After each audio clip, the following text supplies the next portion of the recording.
I'm Dan Kurtz-Phelan, and this is the Foreign Affairs Interview. I do worry if countries feel like they can't rely on the United States, they're invariably going to look for other ways to satisfy their fundamental national security interests. In the last few years, the world has seen the outbreak of a kind of war that had long seemed like a thing of the past. There was Russia's invasion of Ukraine, a Gaza war that threatened to turn into a full Middle Eastern war, and in many ways did, growing dangers in the Taiwan Strait and South China Sea, and tremendously damaging fighting in places like Sudan that get much less global attention. Mara Karlin, a scholar of war as well as a veteran policymaker, served as the top U.S. Defense Department official overseeing strategy as these conflicts started or escalated. She argues in an essay in Foreign Affairs that we are seeing a return of total war, of conflicts that are more comprehensive and complex than ever before. Karlin joins me to discuss how fighting in Ukraine and the Middle East is reshaping our understanding of modern war and what this means for U.S. military strategy, especially in the face of growing tensions with China.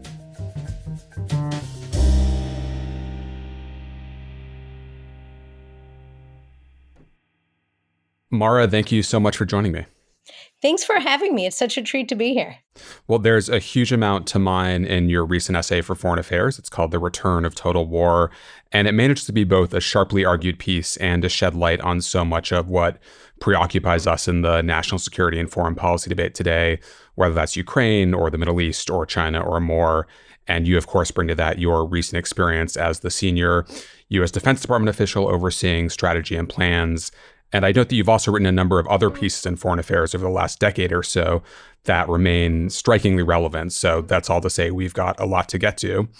But I want to start with the kind of disquieting geopolitical moment that we're in, which is really what prompted your recent piece.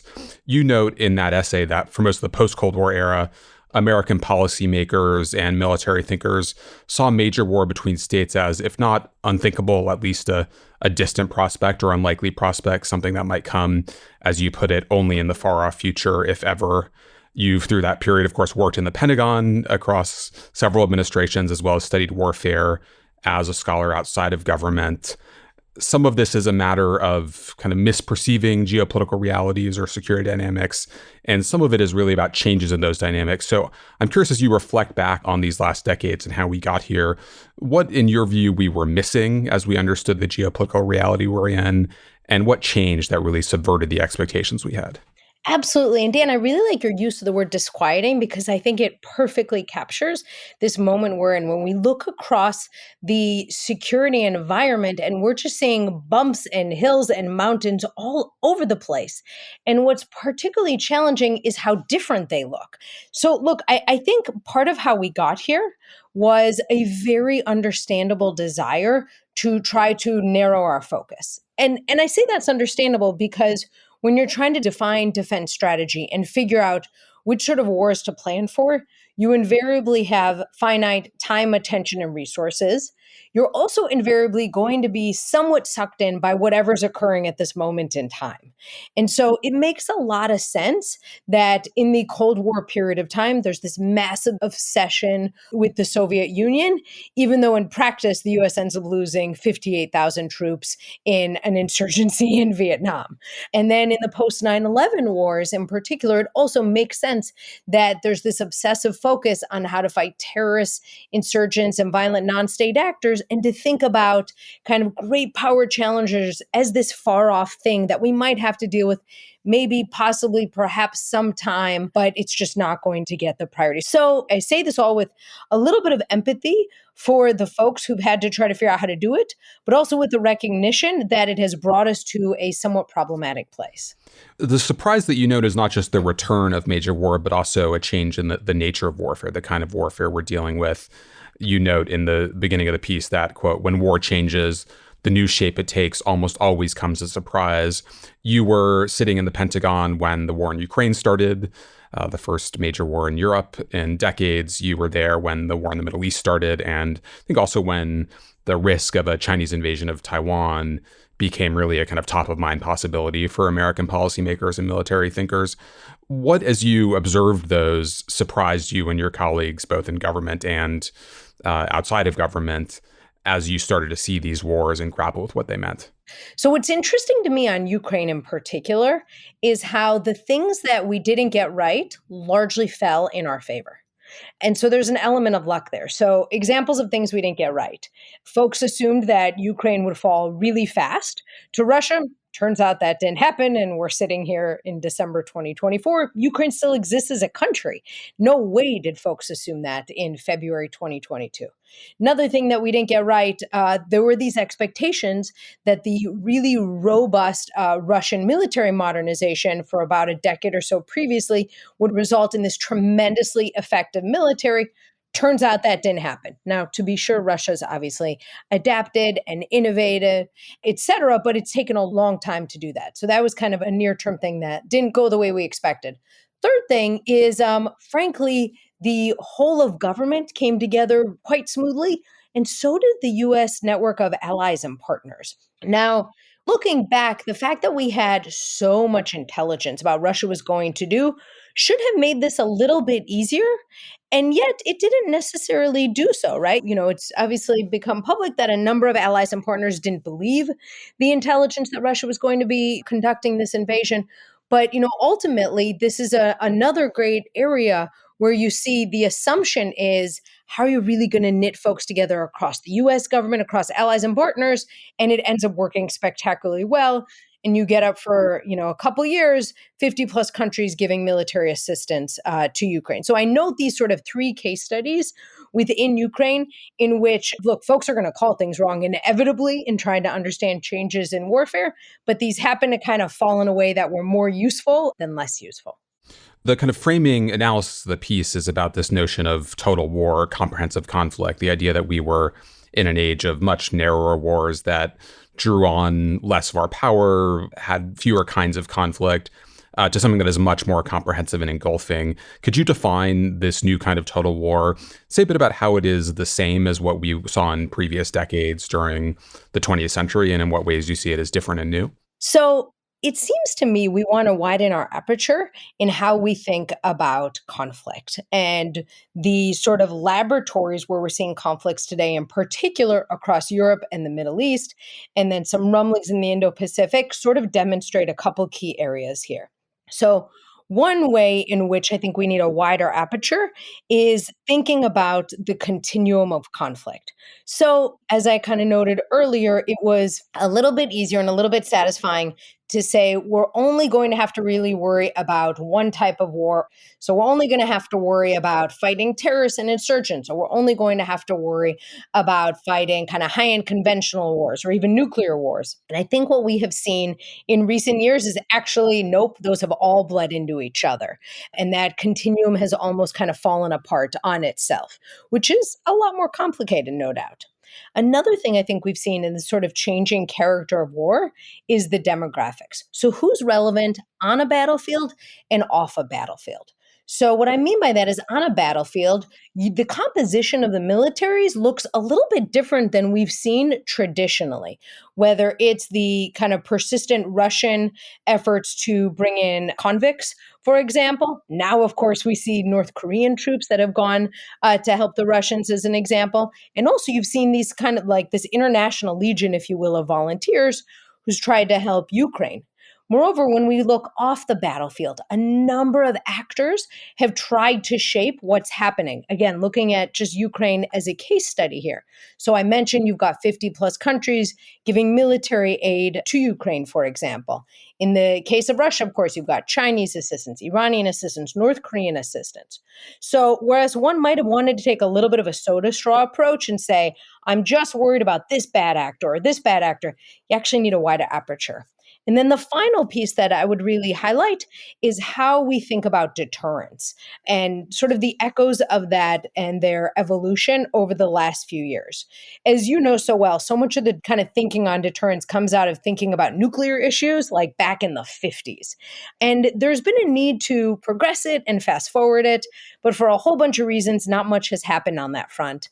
Not least because when you're worried about terrorist groups like Al-Qaeda or ISIS, deterrence just isn't terribly relevant. And so what we've had to do is think about, okay, how do you meaningfully try to deter, say, Iran and Hezbollah from dramatically escalating a conflict in which they may have certain interests, but their involvement could make it much more spectacular. So, thinking, I think, in those key areas, the continuum of conflict sort of being shattered, the demography of war and who's relevant, who we need to kind of worry about, and then how deterrence is shifting and how different actors play a role within that, seem to kind of be playing into elements of this broader approach to total war. You have fascinating material in the piece looking at both war in the Middle East and in Ukraine on how all these different kinds of warfare coexist in ways that are surprising, and whether that's, sophisticated air defense systems along with guys on motorcycles or hang gliders in the Middle East, or, the kind of nuclear specter in Ukraine, along with trench warfare that looks like it could be in World War I or something. All of these coexist in ways that they haven't before. We haven't quite processed before. Is that the right way of putting it? I think that's exactly the right way. And so it really shows that we've got to be much more comfortable recognizing that these issues will bleed into one another. And in particular, then, the way you try to counter this type of war is going to look a little bit different. Not only do you need to use all the parts of your interagency, but you've also got to have a really rich understanding of who your adversary is, what's compelling them, and being able to figure out when you need to sort of turn up the pressure or enable kind of a de-escalation.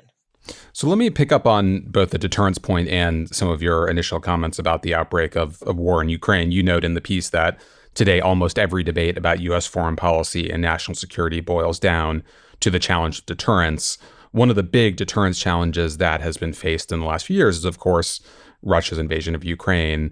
And what was so fascinating watching this from outside government, it seemed like this case where everyone saw what was coming. As you noted, there was a huge effort on the part of the U.S. government to, in many cases, declassify intelligence to make the case to allies and publics that this was coming and Russia was, in fact, responsible for the invasion. And in some ways, that led to a more successful response than I think anyone would have guessed, as you said, in February 2022.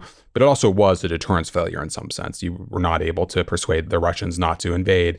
As you look back at that effort to deter at that point, what accounts for that failure, and what do you think the lessons of that are going forward?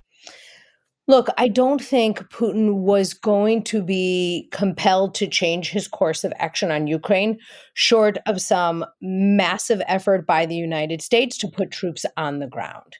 And I think it would have been a very difficult thing to make the case that we should start sending US troops to Ukraine to try to deal with a potential Russian invasion.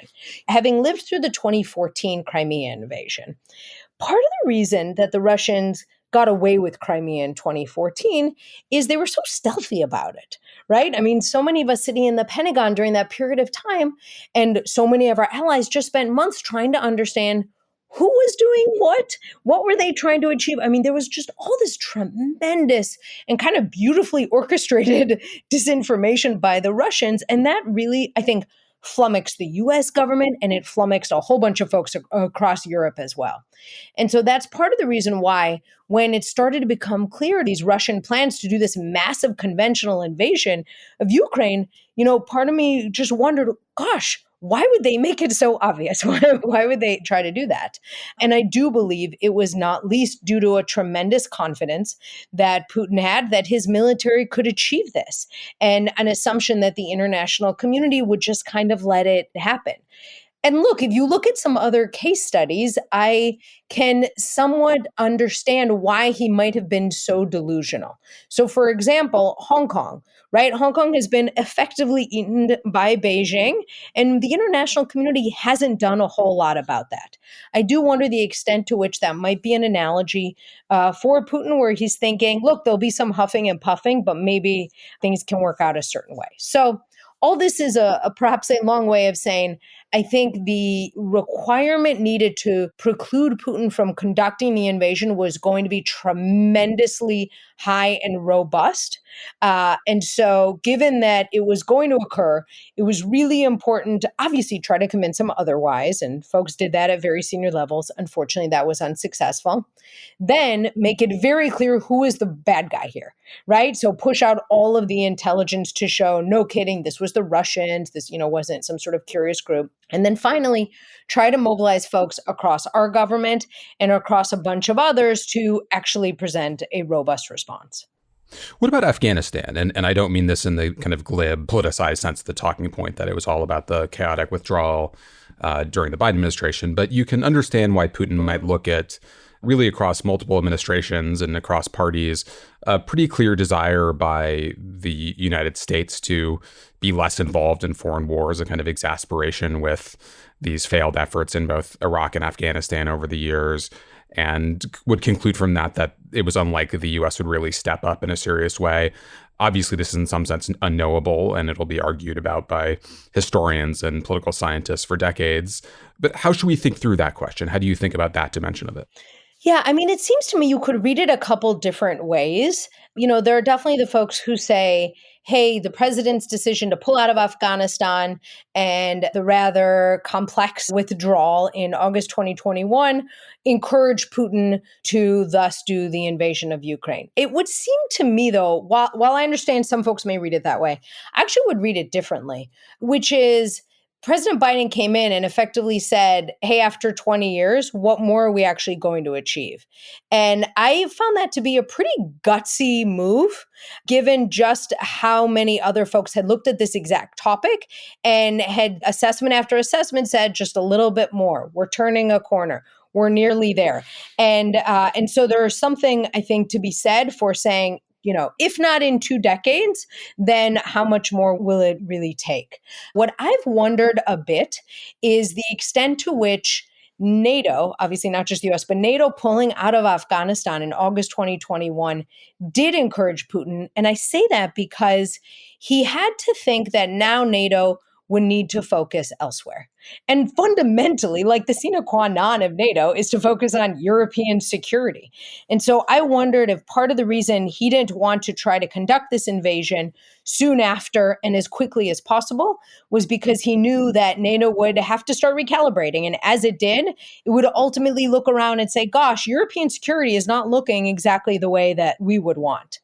So I want to dig into your comments earlier on Ukraine and the ways in which we were, I think, all surprised by the success of the Ukrainians with support from the United States and NATO and others in fending off that initial Russian invasion and taking back territory over those early months. And even now, it's become a much more difficult fight for the Ukrainians, but still doing much better than I think most of us would have guessed in February 2022. As you've watched that war play out, what did that early pessimism miss? What has allowed Ukraine to outperform expectations on the battlefield? I think we're generally pretty terrible at understanding will to fight and also can't help but use analogies, often totally inappropriately. One of my favorite books is Thinking in Time by Neustadt and May, which I'm sure you know well. And it's all about how we can use analogies responsibly. Post-August 2021, I think there were folks looking around and saying, gosh, the Afghans didn't fight, so Ukraine won't fight. Obviously, those analogies make no sense for about 150 different reasons, but it totally makes sense why human nature is going to connect these two events close in time. And so I think that was the assumption. I also think starting, I think it was probably 2014, 2015 or so, there was this robust effort to train Ukraine's military to work on anti-corruption and reform efforts. And those actually were bearing fruit. And I think that's a good chunk of the reason why we saw Ukraine's military perform much better than we could have assumed. The other issue that has been quite central to the debate about Ukraine is escalation and fears of escalation, both nuclear and conventional, horizontal and vertical. This has been, I think, a central concern for American policymakers. It's been a big part of the public debate. You note in the recent essay in Foreign Affairs that, and I'm quoting you here, Washington has spent inordinate time debating where, when, and under what circumstances Ukraine should use military assistance in order to avoid tripping Russia's red lines. As you've been involved in those decisions and watched that experience from outside government, what has that taught us about escalation? And how do you address the critique from people outside of government, including people in the Ukrainian military and government, that Washington has been too concerned about escalation, too kind of sensitive to Russian threats and bluster in a way that has had a damaging effect on the Ukrainian war effort? It has been a little bit surprising since leaving government how escalation management doesn't appear to have deeply resonated with a lot of folks who have not been directly involved in these issues over the last few years. So, put incredibly bluntly, we have been the closest to nuclear use over the last 3 years than in either of our lifetimes, like many, many decades. That should be a little bit striking and a little bit shocking. And the fact that we have not seen nuclear use, I do think that that has been due to a very delicate and complex set of engagements with senior Americans and senior Russian officials over the last few years. So it is important to recognize we are in this reality where nuclear weapons haven't been used. That's a good reality. Neither of us wants nuclear weapons to be used, but it didn't just happen. Now, there are some folks who will say, hey, pish posh, Putin was never going to use nuclear weapons. I'm not really sure. There's definitely evidence. He's made threats. He's taken steps like changing his doctrine. I think it would have been downright irresponsible to ignore the things he has said and the things that he has done. Now, how do you move beyond that kind of issue of escalation management to also simultaneously and robustly support Ukraine's military? And it's a really, really tough one. Figuring out what is it, first of all, that Ukraine's military needs just to be effective on a battlefield that has been shape-shifting? And then from that, what are those things that are going to be perturbing to the Russians? And what are those things that will be exceedingly problematic to the Russians? And we saw a number of examples, particularly throughout 2022 and part of 2023, where I think folks were twisting and turning. What do you do about tanks, for example? What do you do about MiGs? What do you do about F-16s, et cetera, et cetera? And what impact would those have on tripping Russian red lines? And it turns out they didn't. Obviously, the issue kind of late has been about ATACMS, and Ukraine now both has them and appears to be able to use them deeper into Russia, and there hasn't been an effect. That seems to be working well. There's also probably a temporal piece here where it's possible the Russians might have been kind of more apoplectic had this been the case 6 months ago. Part of this is we're sort of operating in this really gray zone. And I would say it's also probably magnified by the fact that a lot of folks, myself included, believe there's kind of no unicorn weapon. Like there's no just give them the thing and it will have the effect. And unfortunately, so much of this conversation inevitably gets colored by just give them the thing. So all this is a way of saying, I think there's been some real successes in not tripping Moscow's red lines and not having nuclear use. However, there's probably been a whole lot more kind of debate and even occasionally paralysis as folks have tried to figure out what exactly the right answer is. Just to focus on that temporal point, which is really interesting to me, the argument here is that, to the Ukrainians or to outside observers, it might look like we're just delaying a decision. But to your mind, that may be really important. That delay allows for signaling and kind of gradual escalation of our assistance in a way that allows us to contain the effects of that on the Russian side. Is that the right way of understanding that? I think that's exactly right. So we could just hone in for a moment on the first few weeks of the war. And, what we saw in those first few weeks, as I noted earlier, was like shattered expectations. Ukraine's military turns out knows how to fight really well. Russia's military turns out was not fighting terribly well. And a whole bunch of folks across the international community wanted to do something to be helpful to Ukraine. So in a moment like that, amidst all the uncertainty, it's really important that you've got clear signaling vis-a-vis Moscow. When you're in more of a situation of, say, almost a trench warfare, field lines that aren't changing so much, then I probably would worry a little bit less about that. So I have to ask you, because we're, a month or so out from the Trump administration taking over this policy.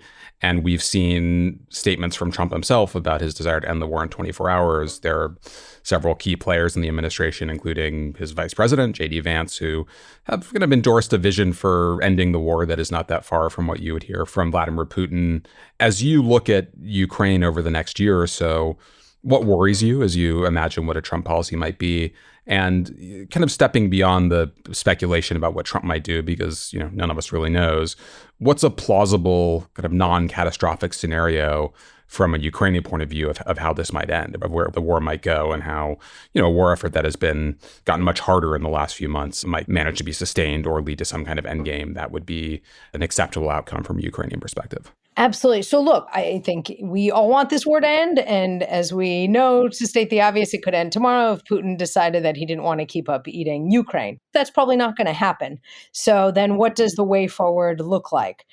I wouldn't try to presume to speak for the Ukrainians. I think the real question is what sort of security guarantees exist and who makes those guarantees that would make Ukraine feel as comfortable as possible with lines that may not exactly be where they'd want them to be.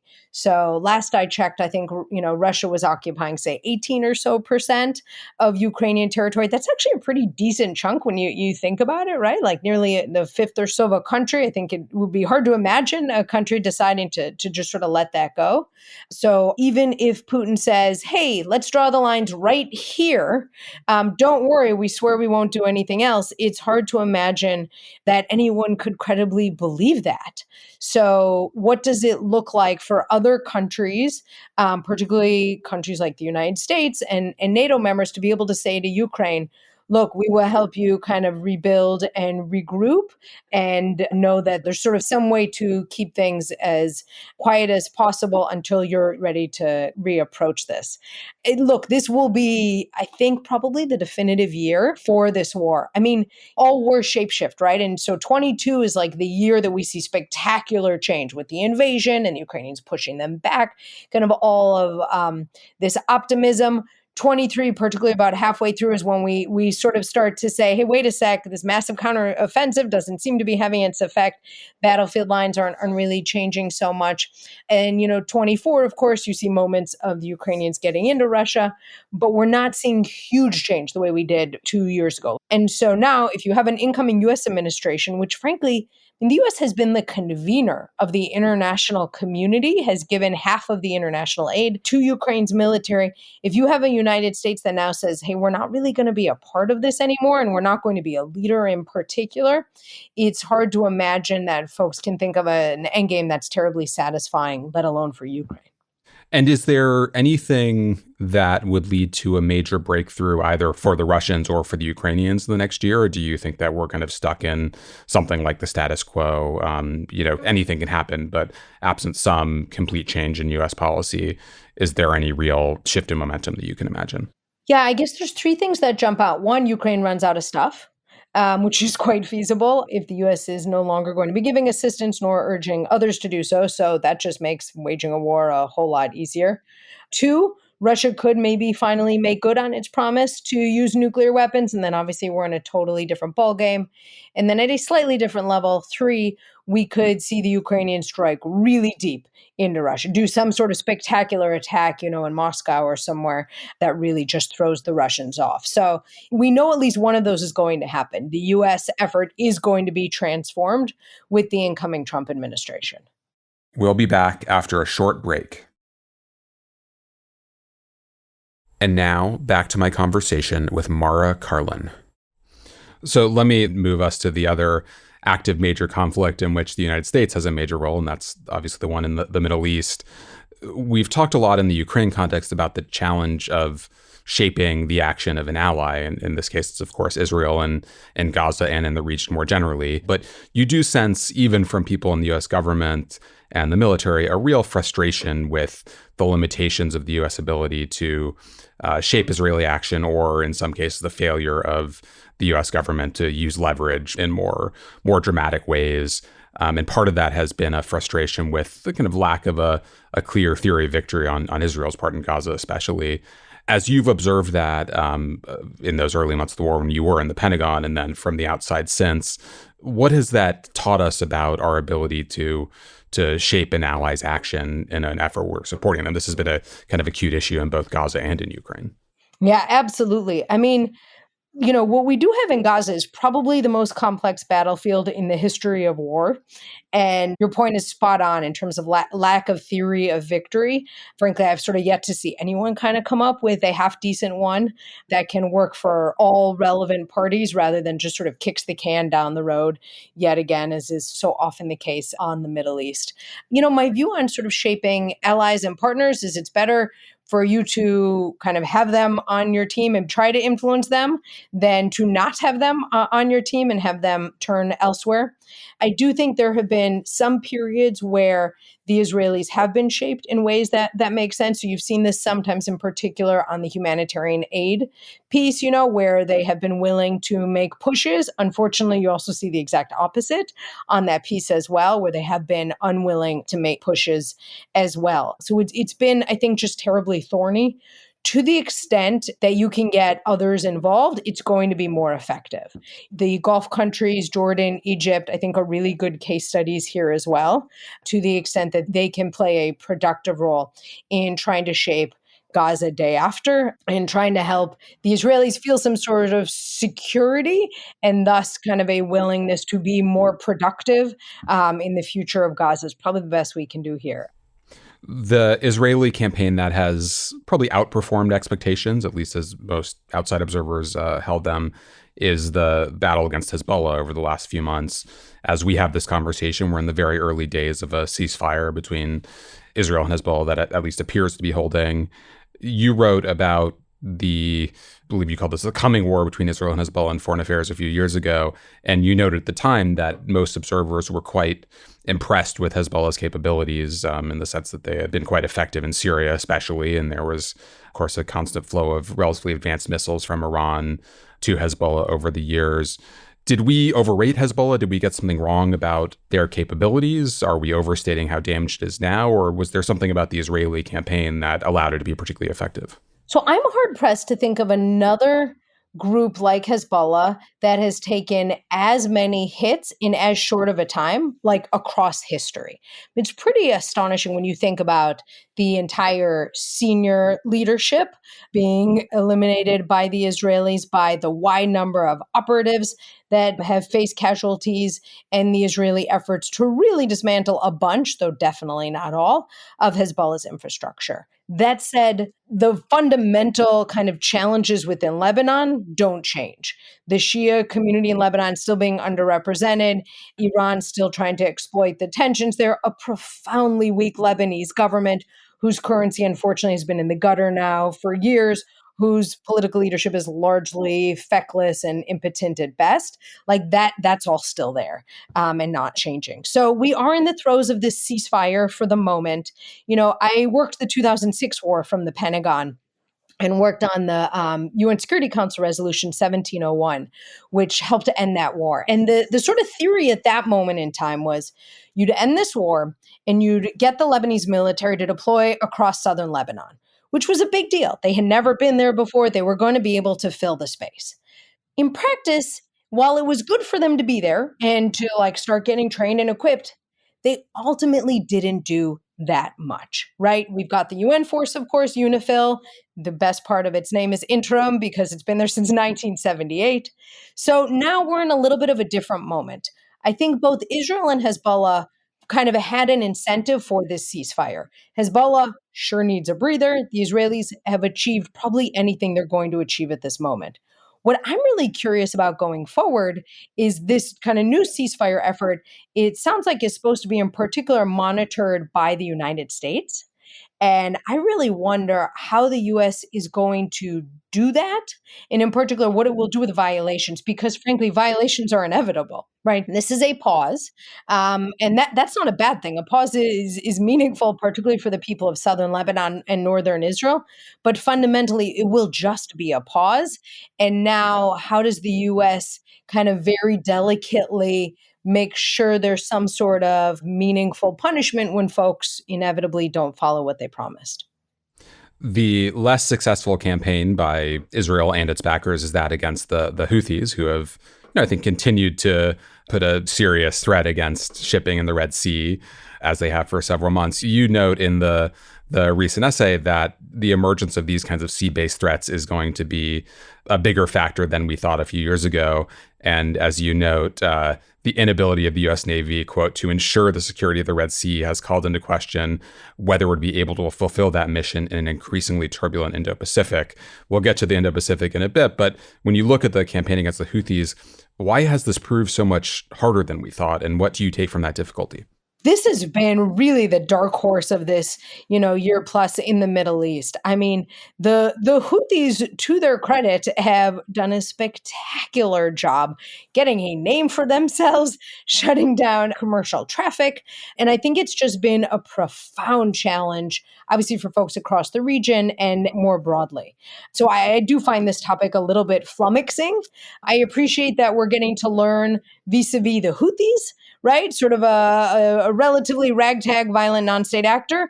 And whatever we can learn in that regard can hopefully be applicable as we think about like state competitors, say China, who might have a different view on what maritime security and the free flow of commerce looks like. And we've seen sort of a panoply of efforts to try to respond to them, right? Whether it's just in a defensive way, in terms of blocking their attacks, or in a more offensive way, trying to go against their infrastructure across Yemen.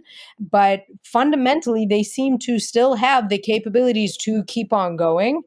And I do wonder, given that this has given them like a raison d'etre, I wonder if, fingers crossed, we can get a Gaza ceasefire sooner rather than later. I wonder if that actually compels the Houthis to take a break or to just keep on going. And what is striking as we have this conversation is a point that you made in a piece that you and Tamara Kaufman-Wittes wrote in Foreign Affairs in, I think, 2018. That was called America's Middle East Purgatory. And it was about the need to focus less on the region, a region that had consumed so much U.S. attention and resources over the previous decades, and really turn our attention to bigger threats. It seems like we're in some ways back to really intensive involvement in the Middle East in ways that, as you note in the more recent piece, have in fact diverted time, attention, and resources from the Indo-Pacific especially. As you reflect back on that strategic dilemma, do you think we're back to where we were, not long ago, with the kind of inordinate focus on the Middle East, even as the bigger long-term threats are elsewhere? We are definitely spending a lot of time focused on the Middle East right now. It also makes a lot of sense, right? We are still in a profoundly precarious time.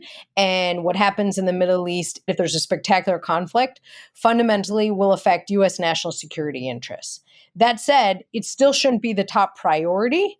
And when I look back, say, 5 years ago or 10 years ago, when I think we were really quite bogged down in the region, this doesn't rhyme. This is actually a bit different. There is an impact to the US security presence in the region right now in terms of trying to contain the conflict, in terms of very active diplomacy as well. Where I think we had gotten into not terrific circumstances over the years has been kind of prioritizing the Middle East just to prioritize the Middle East, or having kind of like a fat posture just sitting there, but really sort of purposeless, and thus becoming like sunk cost to our adversaries. The diversion of resources from Indo-Pacific and deterring China, especially in the Taiwan Strait, has been one of the central arguments that people in kind of Trump orbit have made about winding down support for Ukraine, and it kind of cuts in the Middle East conversation in a slightly different way. But to what extent do you worry about our readiness in the Indo-Pacific, just given the sheer amount of resources we're sending to Ukraine and now Israel? Look, this has been the most transformative period of time for U.S. posture in the Indo-Pacific. There's just example after example about how U.S. military posture is becoming more resilient and dispersed across that region. That is fantastic. Our allies and partners across that region are investing in their militaries and are doing more, not just with us, but in their own geometries. That is all fantastic. But fundamentally, there are finite resources to the U.S. military. And while it makes sense to me that in this period of time, we have had to put more energy towards the Middle East, I do sure hope that we're not here kind of a year from now, still with this kind of really, really robust effort. As the US has closely watched the war in Ukraine, so has China, and so have decision makers in Beijing. What, to your mind, is China learning from the battlefield in Ukraine over the last couple of years? And when you apply your analysis of that war to thinking about a potential Taiwan contingency, what do you think the right lessons are? I think the Chinese have learned a couple things. One, modernizing and diversifying their nuclear arsenal, really smart move. Definitely makes sense for them. Two, be a bit cautious of this alliance and partnership network that the US has, because if it's kind of convened in a thoughtful way, it can have an outsized impact. Three, really got to figure out how to disentangle from the international economy in key areas, because that's obviously had an impact on Russia. The analogy is not perfect on that front, of course, but I do think that they've got to be studying that a little bit. One thing that has struck me so much looking at this conflict, in addition to everything the Chinese are probably taking, has just been the reminder that wars go through phases, right? And so you've got to really figure out what phase are we in, what phase are we moving towards, and how do we maximize our position in that phase. It's a little too easy to get comfortable, but that's a little bit dangerous as well. As you look at our ability to deter China in the Indo-Pacific at this point, where do you think we still need to do more? You've noted that we may have made a lot of progress in building new kinds of configurations and new kinds of military partnerships and getting our allies to do more. Where do you think we still need to make more progress to put ourselves in a position that you would be relatively assured about? Yeah, so I don't know that one ever feels assured. I think kind of our field is one where you've got to be nervous all the time. But I do think deterrence vis-a-vis China as it relates to Taiwan is in a pretty decent place at this moment in time. I think when we talk about the kind of we, I would take a wide aperture to that definition. So, for example, we need to make sure Taiwan continues making the good progress it is on defense reform, for instance. Think about kind of these areas where, short of a massive invasion of Taiwan, China tries to change the status quo. Vis-a-vis the Philippines has been a really good case study, and kudos to the Philippines military for its efforts to push back. The kind of air and maritime arenas around Taiwan, we've seen China poking at. Now they're just poking, to be clear, but I worry that they're trying to do what they can to try to degrade confidence both of Taiwan and other countries. So a key part of your formula for deterrence and Asia especially has to do with this network of US alliances and regional coalitions. So many of those have developed in pretty striking ways in recent years, whether you're talking about AUKUS or the Quad or military exercises with Japan and the Philippines and Australia, US, Japan, Korea, cooperation. You could kind of go on and on. When you look at Trump's return to office next year, this seems like a particularly worrying dimension of it. I think you could say the way he's talked about alliances, the way he's in some cases threatened to pull troops out of Korea and Japan, or demanded higher payments and other things, seems to really erode the confidence that those allies and partners are going to have in the U.S. presence there. Do you worry about that really changing the balance of deterrence in Asia, and what are the risks there? I do worry if countries feel like they can't rely on the United States. They're invariably going to look for other ways to satisfy their fundamental national security interests. Whether it's countries who maybe don't have confidence in the US extended deterrence umbrella, deciding that maybe they need their own nuclear weapons, or if it's countries who decide to work together and just exclude the United States in figuring out how to deal with different challenges.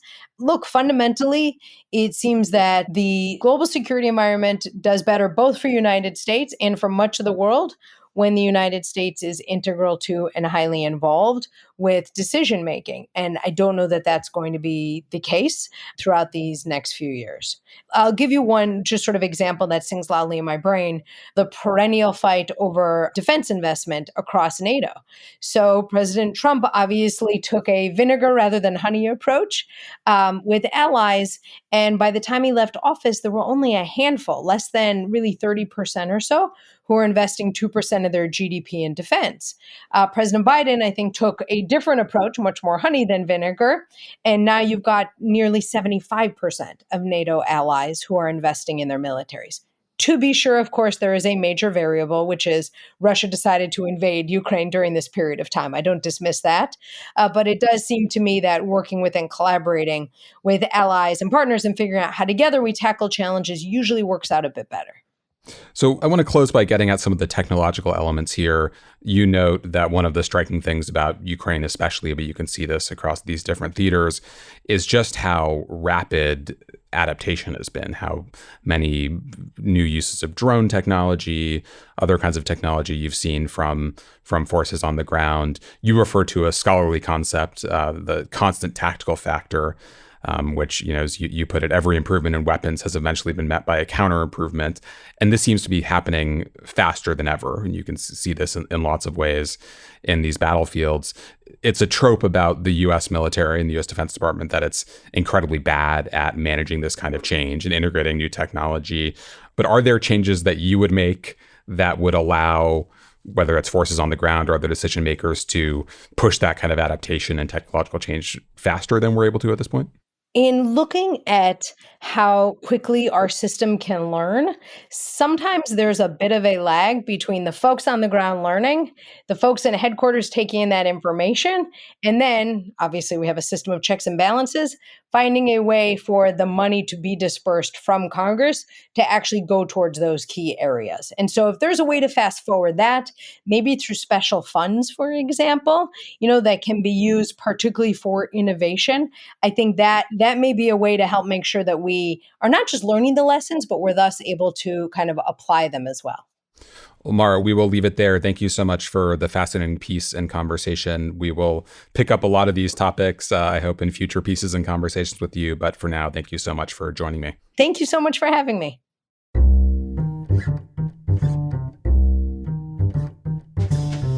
Thank you for listening. You can find the articles that we discussed on today's show at foreignaffairs.com. The Foreign Affairs interview is produced by Julia Fleming-Dresser, Molly McEnany, Ben Metzner, and Caroline Wilcox.